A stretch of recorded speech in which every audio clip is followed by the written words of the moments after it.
The wind howled through the night like a wounded beast, dragging dust across a lifeless valley. In the distance, a man stood upon a rock, cloaked in the mist of dawn.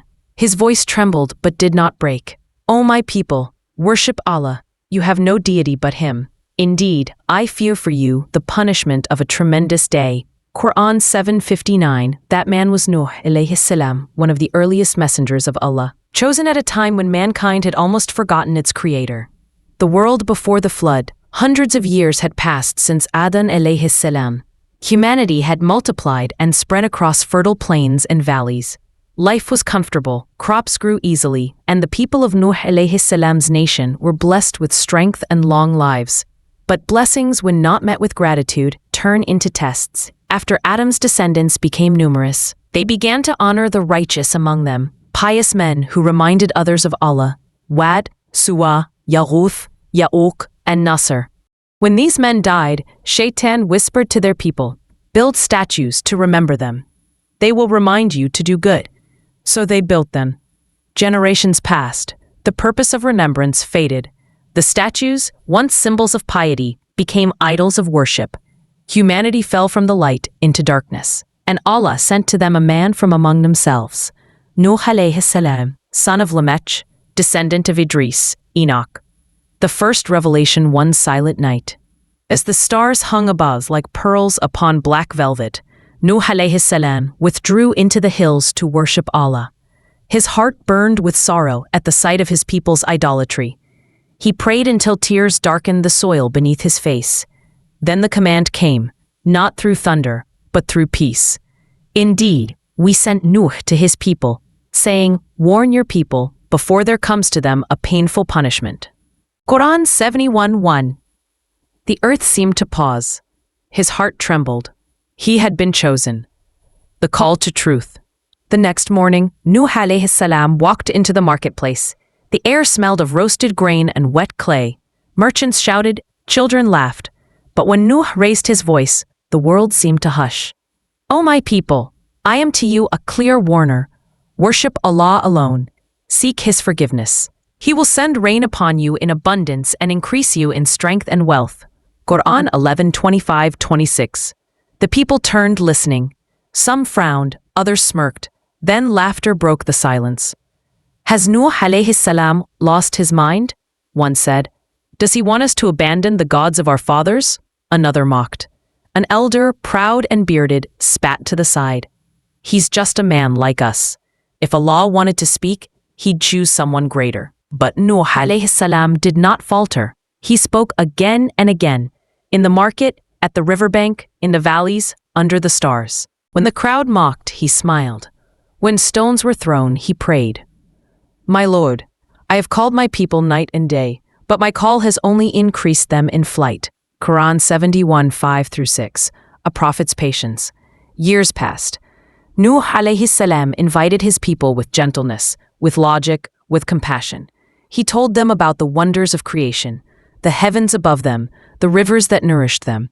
He reminded them that idols could not hear, see, or benefit. "Do you not see how Allah created you in stages? Do you not remember that He made the earth for you a carpet and the sky a canopy?" Qur'an 71:13-19. But the chiefs of his people, wealthy, arrogant, intoxicated by power, whispered among themselves, "He's only a human. Why should we follow him when our nobles do not?" They feared losing their influence, so they spread rumors. "Nuh is a liar. He seeks your control. He's possessed by jinn. He's old and delusional." Yet the humble, the laborers, the poor, the orphans listened. Some hearts trembled with faith. They believed, and the chiefs mocked louder. "Shall we believe you when the lowliest follow you?" Qur'an 26:111. Nuh alayhi salam answered calmly, "I am not going to drive away the believers. I am but a clear warner." Qur'an 26:114. Faith under fire. Every day, the believers gathered secretly near the hills to pray with Nuh. Among them was an old craftsman, a young shepherd, and even a woman once married to a noble. They prayed quietly, whispering Subhanallah, while the city echoed with idle chants. But persecution followed. The disbelievers would barge into their gatherings, sneer and shout, "Here are the fools who abandoned their fathers' gods." Some were beaten, others lost their homes. Still, they endured. And Nuh alayhi salam, watching their patience, raised his hands toward the heavens. My Lord, do not leave upon the earth from among the disbelievers an inhabitant. Indeed, if you leave them, they will mislead your servants and beget none but wicked disbelievers. Qur'an 71, 26-27. But not yet. The divine decree had its time. The Prophet's family, among those who disbelieved, was Nuh's own wife and one of his sons, Canaan. His wife secretly mocked his mission. His son often turned away ashamed. Father, said Canaan one evening, you've been calling them for years. No one listens. Why don't you stop? Nuh alayhi salam smiled sadly. My son, faith is not a seed that grows overnight. Rain must fall many times before the soil accepts it. But his son shook his head. The people call you mad. I can't bear it. Nuh looked toward the sky, the same sky that would one day pour justice, and whispered. Guidance is only in the hands of Allah. 1,000 years minus 50. For 950 years, Nuh alayhi salam preached. 9 centuries and 50 years of pleading, patience, pain, and hope. Generation after generation, people grew up mocking him. When he passed through the streets, children would chase him, laughing. When he spoke, they plugged their ears. And indeed, every time I invited them, they put their fingers in their ears, covered themselves with garments, persisted, and were arrogant with pride. Qur'an 71:7. Yet Nuh alayhi salam never gave up. His heart was vast like the ocean that would one day swallow the earth. The turning point. Then came the day when revelation descended with finality. No one will believe from your people except those who have already believed, so do not be distressed by what they do. Qur'an 11:36. The door of dawah had closed. The era of mercy had ended. The storm of justice was on its way. As-Salam stood in silence. The wind was still. The valley seemed to hold its breath. He looked at the few believers who remained, tired, scarred, but glowing with faith. And he said softly, now we prepare for what is to come, the silent revelation. One night, as the moon climbed pale and thin over the barren hills, Nuh alayhi salam sat in solitude. The world around him slept in heedlessness, yet his heart stayed awake, heavy with 9 centuries of sorrow. Then came at dawn. Nuh alayhi salam gathered the believers in a wide valley near the river. The earth was dry, no rain cloud graced the horizon. One of the believers, a young blacksmith, asked softly, Prophet of Allah, here in the desert, will the sea come to us? Nuh alayhi salam smiled, his face lined with peace. The command is not mine. The sea will come when Allah wills. And so they began. They cut trees. Children sang mocking songs in the marketplace. Women whispered that madness had finally overtaken him. Yet Nuh alayhi salam said nothing but what his Lord had taught him. If you ridicule us, then we will ridicule you just as you ridicule. Soon you will know upon whom will come a torment disgracing him. Qur'an 11:38-39. Day after day, hammer after hammer, the ark took shape, a massive wooden fortress rising from the plain. The design of the ark. No human had ever... My Lord, open my chest for me, make my task easy, and loosen the knot from my tongue, so they may understand my speech. Qur'an 20:25-28. The sound of hammers became a song of devotion, a father's grief.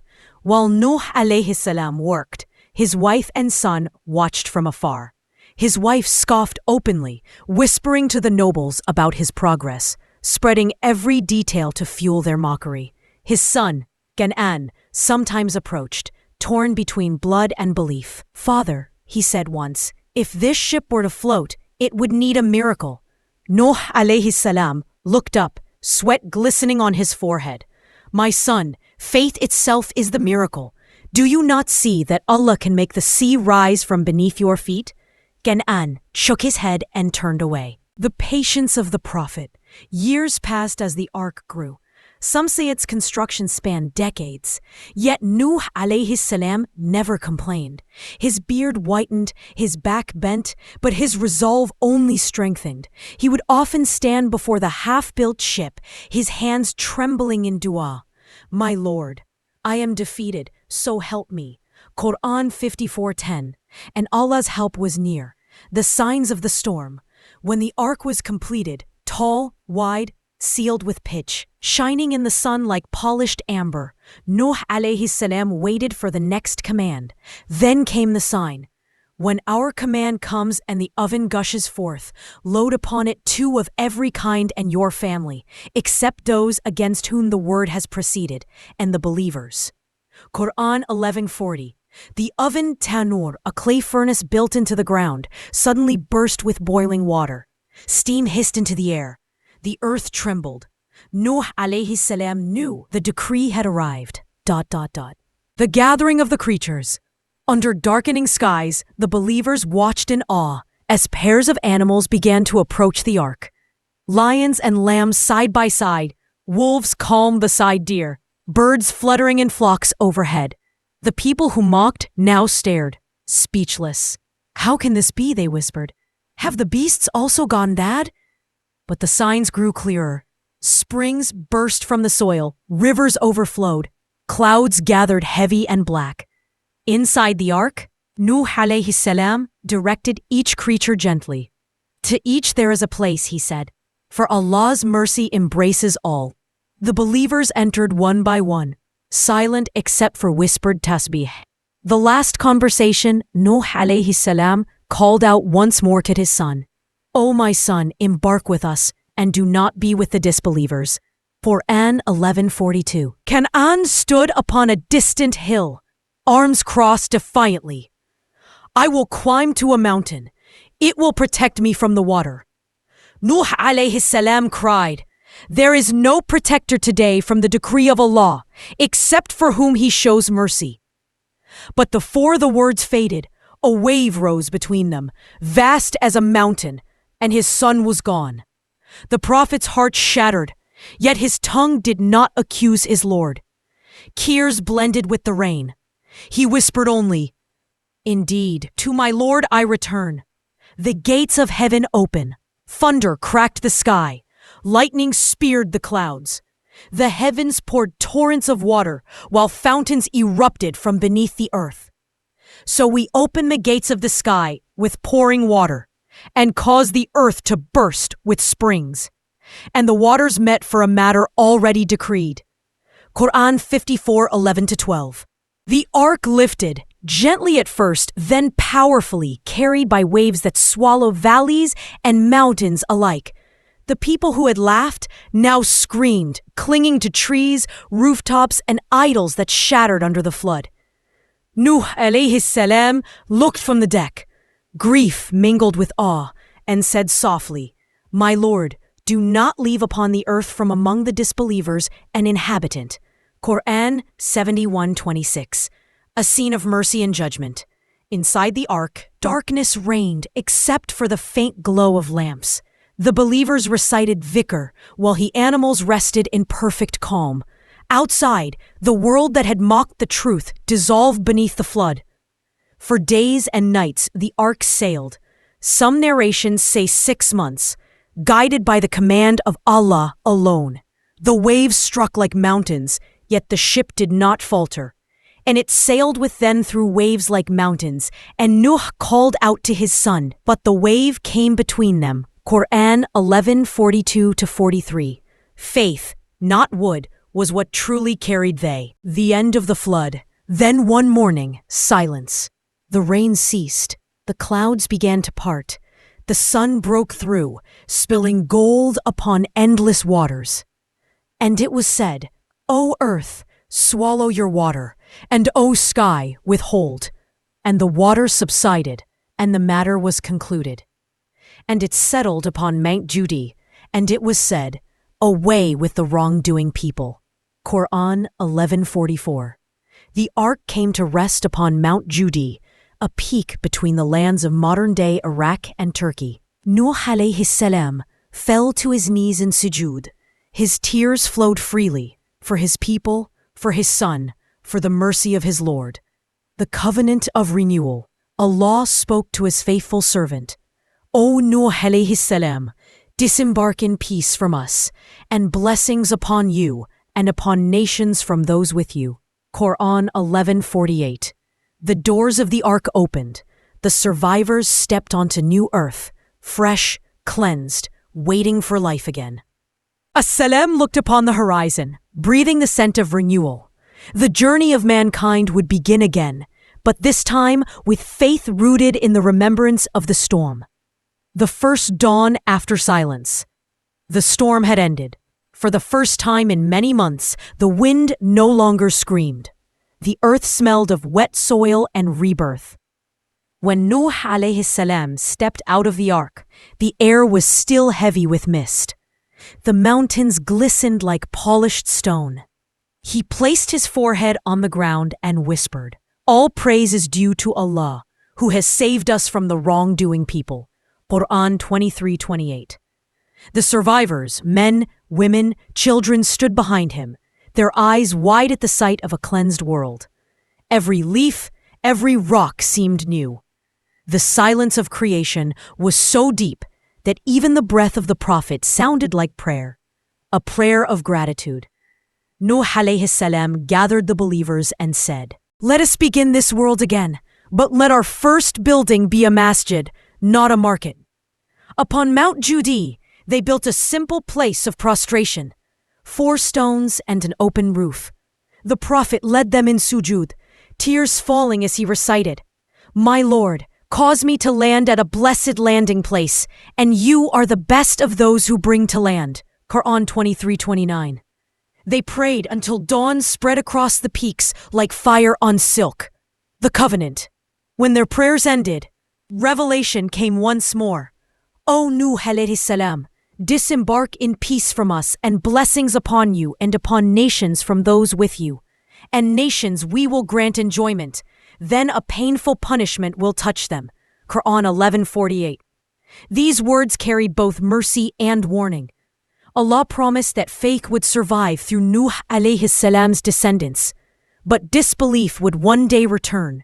For the world is a testing ground, not a paradise. As-Salamu wept, not from sorrow alone, but from awe.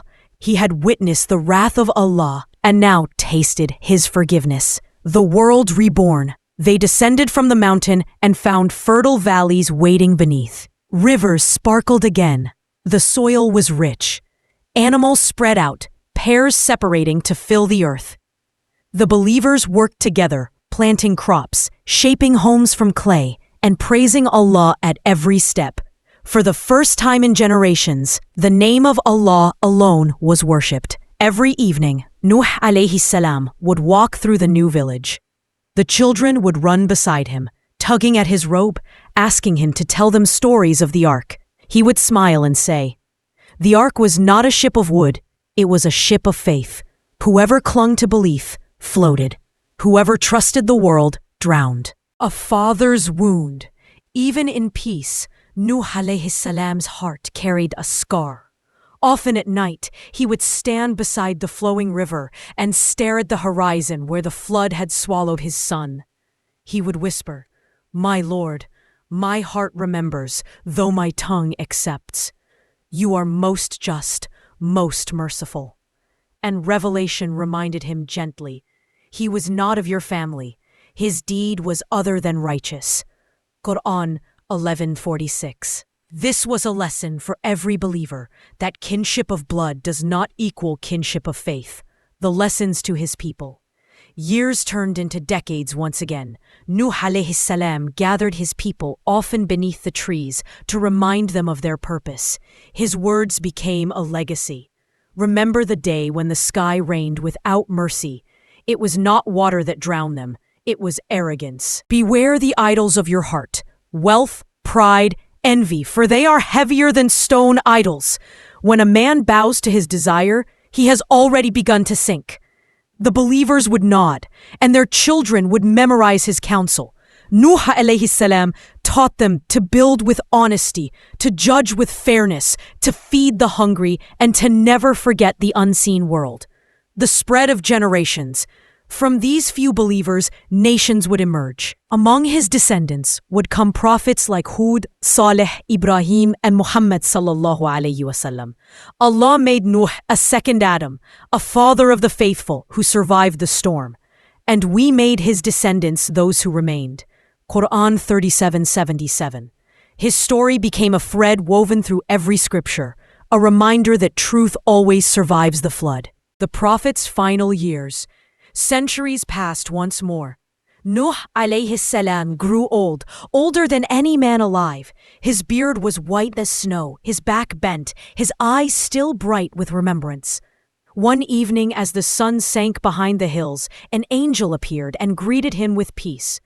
"O Nuh alayhi salam, the time has come." Nuh smiled gently. "So the voyage ends?" The angel said, "Yes, but your name will sail until the end of days." Before his death, Nuh alayhi salam gathered his children and followers one last time. He spoke slowly, his voice steady despite age. "O my sons, I advise you to hold fast to two things. To say La ilaha illallah, for if the heavens and earth were placed upon one side of a scale, and this word upon the other, it would outweigh them all.